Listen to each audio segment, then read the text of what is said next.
Welcome to another episode of the Jampack Report, today for April the 27th of 2021. Of course, my name is Samuel Adams, and this is a daily gaming news podcast meant to bring you the hottest news you need to know from around the industry, hosted on YouTube and podcast services around the world 5 days a week. It's your one-stop shop for everything you need to know. So if you enjoyed the show and you like what you see, hit that subscribe button and keep coming back for more. Of course, this week there was no show for Monday, a relatively low-key weekend, a lot of time to relax and unwind, so I figured we'd go ahead and take that day off. But boy, did Monday start off strong with a slew of news for us to dig into today, including some that's coming later in the week with a brand new state of play, focusing entirely on Ratchet Clank Rift Apart. And on top of that, we now know the name of the mysterious Lombax we've all seen in the trailers. Meet Rivet, the mysterious new protagonist in Ratchet Clank Rift Apart. Marcus Smith, creative director at Insomniac Games, takes to the PlayStation blog to give us an update. Ratchet & Clank Rift Apart is now less than 2 months away, coming exclusively to the PlayStation 5 console on June 11th, 2021. This brand new full-length standalone Ratchet & Clank adventure will be a blast for returning fans and newcomers alike. We have been hard at work on the game, and we know you've been craving an update. Let's start with a new trailer, shall we? And you can find that on the official PlayStation YouTube channel. Very visually impressive looking game, and on top of that, you really do see those PS5 SSD load times at work. Yes, we finally revealed her name. You guessed it, right? Rivet is a Lombax resistance fighter from another dimension, where the evil Emperor Nefarious hunts all those who oppose him. You saw brand new locations like Nefarious City and alternate dimension twist on old favorites like Sagrasso and Torn 4, along with a sneak peek at some new weapons and gameplay mechanics. The song we chose for the trailer has a special meaning beyond just being great, exciting tracks. It is from the Rock and Roll Hall of Fame nominated band Devo, a personal favorite of mine, but some would say more importantly, the band that the incomparable Mark Mothersbaugh founded. I am excited to announce that Mark is the composer of the Rift Apart soundtrack. Beyond his work in Devo, you've likely heard his compositions across the years, whether it was in the original 3 Crash Bandicoot and Jak and Daxter games, as well as animated series like Rugrats and the blockbuster film Thor Ragnarok. We are so thrilled to be collaborating with Mark and cannot wait for you to hear the incredible score he has come up with, and then there are some SoundCloud links here if you want to listen to his mixtape. Many of you have been patiently waiting to see the 5 armor suits we are including in the digital deluxe edition of the game. These 5 looks for Ratchet and Rivet were designed and developed particularly for the digital deluxe edition, and there's a bit of a preview for you. The Imperial, Scavenger, Android, Rebel, and Hacker suits all give you some distinct cosmetic looks to play with and mix and match as you play and take photos in Ratchet & Clank's first ever photo mode. If you want to see more, this Thursday's State of Play is going to be held April 29th at 2 p.m. Pacific Time, 5 p.m. Eastern Time, with more than 15 minutes of fresh gameplay, and on top of that, a little bit of news about 2 indies coming into the PlayStation ecosystem. All in all, this is very exciting, and I said this on Twitter, I'll say it again here today. This is beginning to truly feel like we are in the next generation, because up until this point, on both Xbox and PlayStation, outside of a few launch window games, there haven't been huge AAA next-generation experiences. Xbox still has plenty of studios working behind the scenes to bring exclusives to that platform, but up until this point, backward compatibility and last-gen to next-generation improvements have really been the selling point for this console, outside of a couple of games like The Medium is one that comes to mind. In the PlayStation world, you saw Demon's Souls Remake and Marvel's Spider-Man Miles Morales come out of the gate swinging last year, but that was really the only big exclusive experience that you were having on the PlayStation 5 up until this point. But now we have Returnal, which drops this week. Now we have Ratchet & Clank Rift Apart, which looks phenomenal. Highly recommend you check out that trailer. And so now it really starts to feel like we're hitting our stride and we're finally getting into that next generation. Very exciting time to be a player, especially if you have a PlayStation 5 or if you are looking for one on the market. Very excited about this return of a classic, iconic franchise that has been a couple of years in the making. But in the meantime, dig into Apex Legends, which is getting a permanent team deathmatch mode in the Legacy update that is dropping on May the 4th. Engadget has a quick rundown of everything announced in the giant blog post, which is over on the Electronic Arts blog, and there's a lot to break down here, but in short, Valorant and CSGO are rubbing off on the world of Apex Legends. Instead of having a Battle Royale 3v3 experience, this is going to be a close quarters 3v3 team deathmatch where you don't start off with nothing. You actually have a loadout at the beginning of every match, and you can buy guns in the same way that you would in Valorant or in CSGO through earned in-game points that you get from kills throughout the rounds. Now, if you want to win, things are a little bit more complicated. If your opponent is able to win at least 2 rounds, things get interesting. You'll have to pull ahead by 2 full rounds to win. Going 3-2 or 4-3 won't cut it.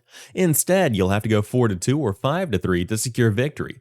Rounds will continue until one team pulls ahead by 2 rounds, and if this continues all the way to the 9th round by going 4-4, the game kicks into sudden deathmatch mode, and whoever wins round 9 takes home all of the glory. So, that changes things dramatically, and this is going to be a very, very fast-paced game mode. Not to mention, it's not going to be on the giant Battle Royale maps that we've all come to know and love. You have Party Crasher, which is a new custom map with more coming in the future, and on top of that, Phase Runner. Then there are BR Arena locations, so it's probably some of the more iconic locations from around the maps, so they kind of chunk out these little sections that do make sense.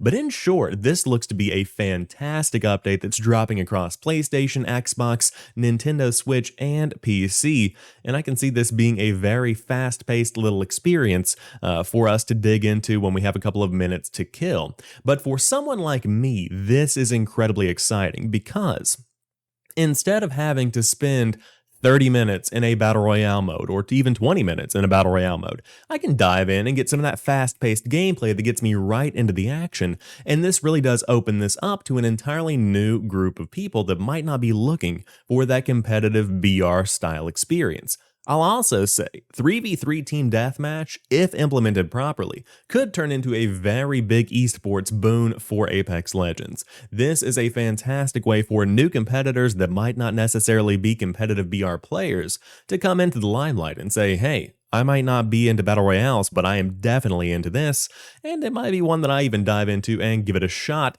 I think I'll play on the Xbox Series X, but I kind of want to download on PC because that is where these FPSs really shine. Those mouse and keyboard controls are just incomparable on this PC that I've got here. So if you want to dive in, again, this Legacy update is dropping on May the 4th, if I remember correctly. I just want to confirm that for you all. But again, very exciting stuff to dig into, and a lot of new content coming to the biggest Apex Legends update to date by far, so dive in, give it a shot. In the meantime, however, you could dive into Knockout City, which is coming to Xbox Game Pass Ultimate through EA Play on May 21st. Now, I do want to mention, EA Play is not something that is exclusive to the Xbox ecosystem. This is the subscription service from Electronic Arts that's available on PlayStation, Xbox, and PC. So if you're a subscriber, Knockout City comes at launch, which is a very big deal, and we'll talk about that more in a moment. But if you don't know what Knockout City is, effectively it is a team deathmatch dodgeball game. Very lighthearted, very entry level in my opinion, but it looks fun. The gameplay that I've seen looks solid. And I want to talk about the importance of this launching on Game Pass and EA Play, because this game is going to be $20 at full price. Not a lot of money, but still more than most people would be willing to pay for a game that they might not be familiar with, and a game that they might be on the fence about, let's call it that. And so, to see this coming into Xbox Game Pass Ultimate and EA Play guarantees that there will be populated servers. This guarantees that people will download it and give it a shot. This game will now have more players than it ever would have had if it had just launched as a standalone title. This is very exciting. And I don't know that much about Knockout City because I have not gotten my hands on it. I don't know how good the game feels, but this provides a platform for the game to succeed. This provides a platform for a Fall Guys style experience. This provides a platform for a Rocket League style experience where people dive in, enjoy the game, and then it becomes a streaming sensation and people begin to play it left and right. This is how you make those games into huge successes. So stay tuned. Again, this game is dropping on May 21st for $20 across all platforms, and it's coming to EA Play on Xbox and PlayStation and PC as well. But in the meantime, speaking of Game Pass, Dragon Quest Builders 2 comes to Game Pass on May 4th and is also launching generally on Xbox.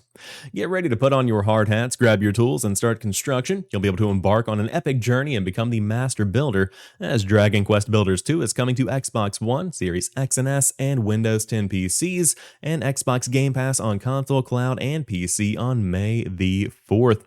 Dragon Quest Builders 2 is the acclaimed block-building RPG from Dragon Quest series creators Yuji Horii, character designer Akira Toriyama, and composer Koichi Sugiyama. It features a compelling story, charming characters, and the potential for incredible creativity.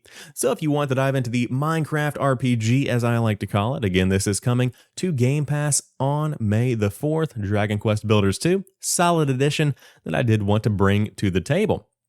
And speaking of playing on the cloud, we now have the update for iPhones, which allows you to have Game Pass on this device. And on top of that, the latest iOS update adds support for PS5 and Xbox Series X controllers. You can download the update now. I went ahead and did it last night, and I'm going to connect one of my Xbox Series X controllers later today to give it a shot. But in short, this adds full support for the newest generation of controllers. So whether you're playing Call of Duty Mobile, whether you're playing Game Pass Ultimate on the go, you can pick your controller of choice, dive in, and enjoy the game wherever you are. Very cool benefit, especially with so much cloud gaming coming down the pike, and who knows what PlayStation has in store as well. You could start to see remote play on iOS devices becoming a bigger part of their strategy going forward, so stay tuned, a lot to dig into there. But that rounds out today's episode of the Jampack Report. If you enjoyed today's show, drop me a like down below and let me know what you think about everything we talked about here today. But do you feel like we're in the next generation? Do you feel like PS5 and Xbox Series X and S are beginning to hit their stride? Would love to hear what you have to say. But until tomorrow, you guys have a fantastic rest of your day. I'll talk to you soon, and peace.